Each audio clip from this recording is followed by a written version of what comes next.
Viewer discretion is advised in this episode where Redditors share how they survived attempted murder.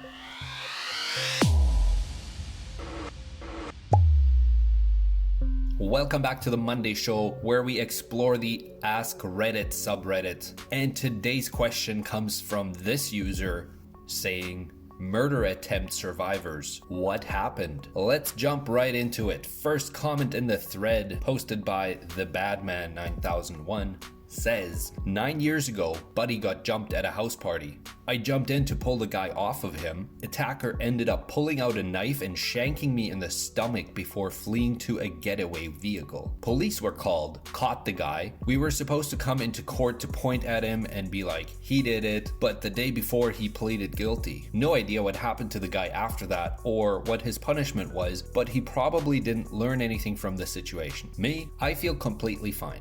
Sometimes I forget that I even got stabbed. I feel a little uneasy whenever someone has a knife in their hand and it's not dinner time. But that's about it as far as trauma goes. While this is still a crazy story of someone getting stabbed, this is probably one of the less serious ones in this thread, as there are some crazy stories coming up. Stay tuned. Let's move on to the next post. My mom was incredibly abusive.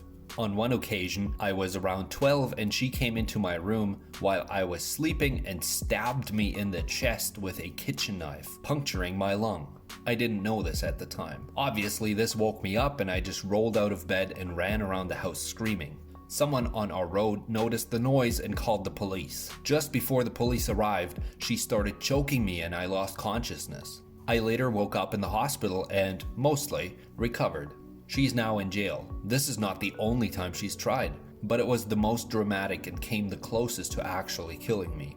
As I was reading through the thread, there seems to be a lot of stories that deal with domestic violence, especially with abusive parents or close family members, which to me, I kind of did not expect that when reading the title Murder Attempt Survivors, where there would be so many stories involving your own family going after you. Someone follows up on this story and is asking the op to expand a little bit more with some details, and op responds saying she had some pretty severe mental health issues. She had schizoaffective, as do I. She thought that she was working with God and that me, her first child, would basically be the second coming of Jesus or whatever. When I was born, it was clear that I was severely disabled, and she decided that God had made a mistake and she had to fix it, either by curing me, not going to work, lol, but she tried, or killing me, which obviously didn't work either, lmao. Outside of her delusions, she was pretty smart, and a lot of her abuse was very well covered up. So I don't know how much was just mental illness and how much was something else. She was also abused as a kid, so I guess she didn't really know anything else. That's just wild. I mean, you have the case of some people that are clearly dealing with a mental issue, and it often stems from them coming from a traumatic household.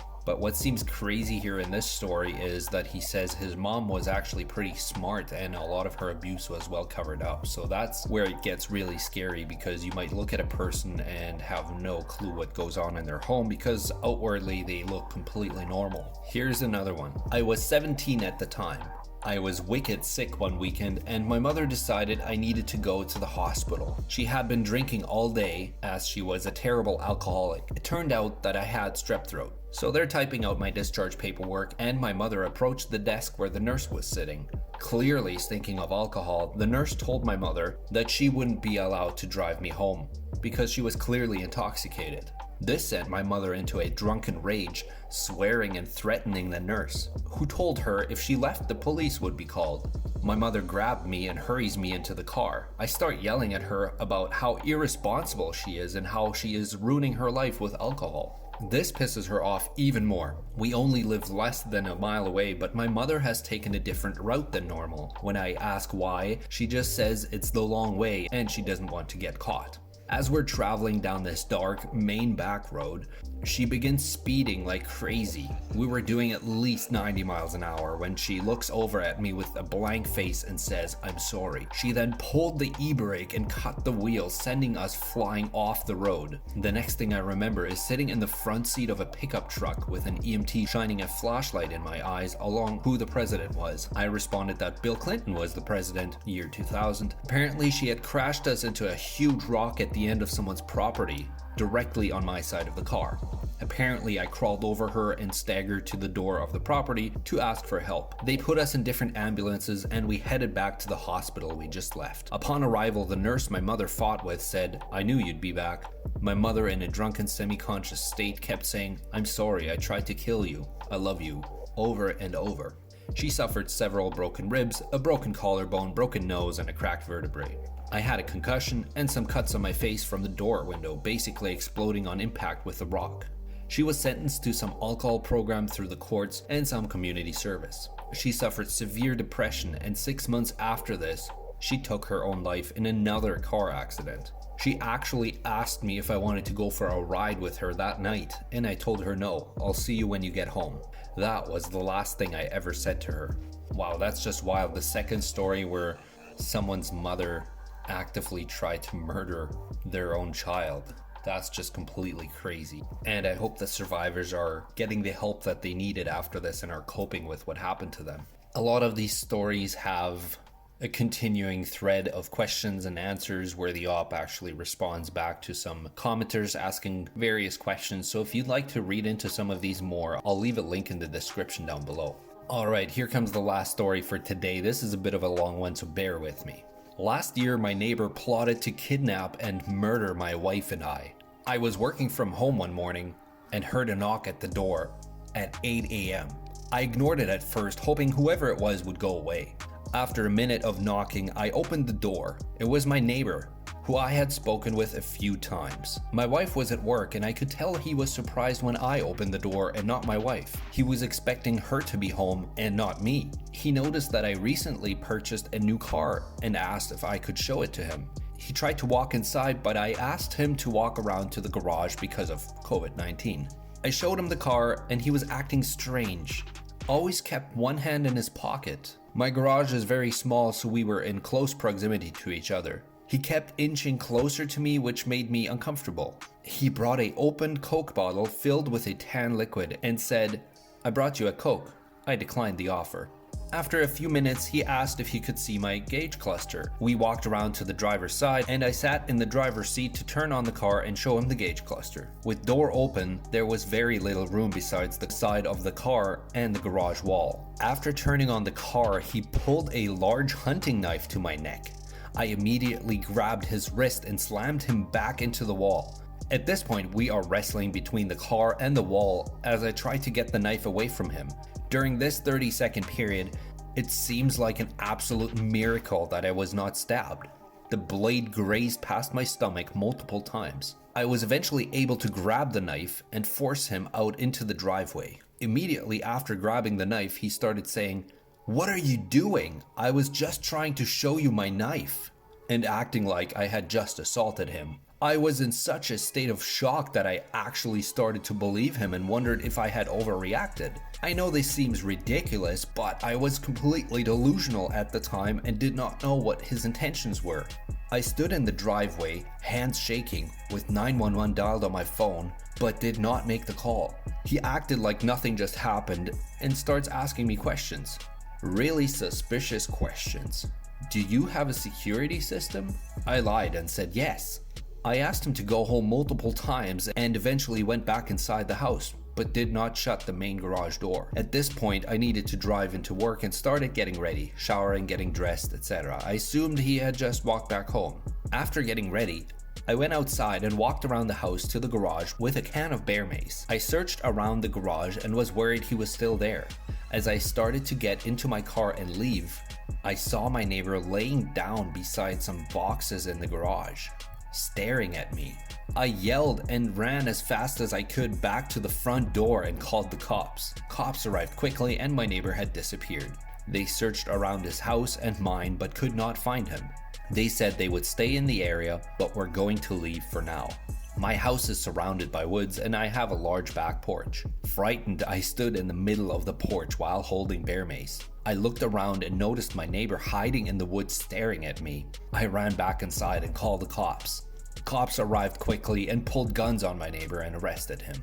He later said, "I was just trying to scare him." They found the knife, zip ties, vodka, and a note on him that read, "Turn around and put your hands behind your back." It was later discovered that the Coke bottle he wanted me to drink contained pesticides. He was there to murder me or my wife. He was charged with 3 felony counts and is currently awaiting trial. Wow, what a roller coaster. Nothing says welcome to the neighborhood than your neighbor showing up with a bottle of pesticides trying to get you to drink it. I mean, there's gotta be some underlying mental issues here. For one, that plan was just horrible. Who shows up with a bottle of Coke that looks nothing like Coke in the bottle and expects somebody else to just take it and drink? I mean, it's weird enough just showing up with a bottle of Coke. I mean, that's so specific. Like, you go to your neighbor's house and you're like, "Hey, do you want a bottle of Coke?" Why? That's just a strange thing to do. Never mind that it doesn't look anything like what should be in the bottle. And the fact that he had the note written on his hand, it's definitely premeditated. There's also a couple comments questioning the fact that he didn't call the cops right away, or that he even started to question himself when the knife was pulled on him. But I mean, honestly, if you're in that situation, you don't really know what you would have done until you're in that situation. And I can totally understand what went through his head, because he's playing it back in his head thinking, well, maybe he did just want to show me the knife, right? I mean, it sounds wild, but he basically just ignored the fact that the neighbor had the knife up against his neck and wrestled him for a good 30 seconds or a minute. Someone says, the 7th paragraph where you describe questioning your own perception of what has happened is a good example of why people make dumb decisions in the heat of a moment and then get crucified for it in court because it doesn't add up logically. Your gut instinct was right. It usually is. And when you're in fight or flight, the logical part of your brain shuts down and is taken over by the emergency management part of your brain. I can just see a defense attorney using your failure to call the cops immediately to imply to a jury that you weren't actually afraid for your life and that you overreacted. Or a prosecutor doing the same thing if it had ended with you killing him in self-defense. This is why I have cameras at every entrance, inside the garage, and on my car's dash. Memories lie, and our reactions may not make sense, but cameras tell the truth. That was very well worded, and Ob actually responds to that and says, "Very well said. Looking back, I cringe that I didn't immediately call the cops. I didn't realize that something was truly wrong until I found him hiding in the garage. That was horrifying and put everything that happened before into context." Further down in the comments, Ob actually links to several pictures related to the case. And like I said, if you look at that Coke bottle, that color does not match anything even remotely resembling Coke. But these stories are just a very small snippet of what is contained within this thread.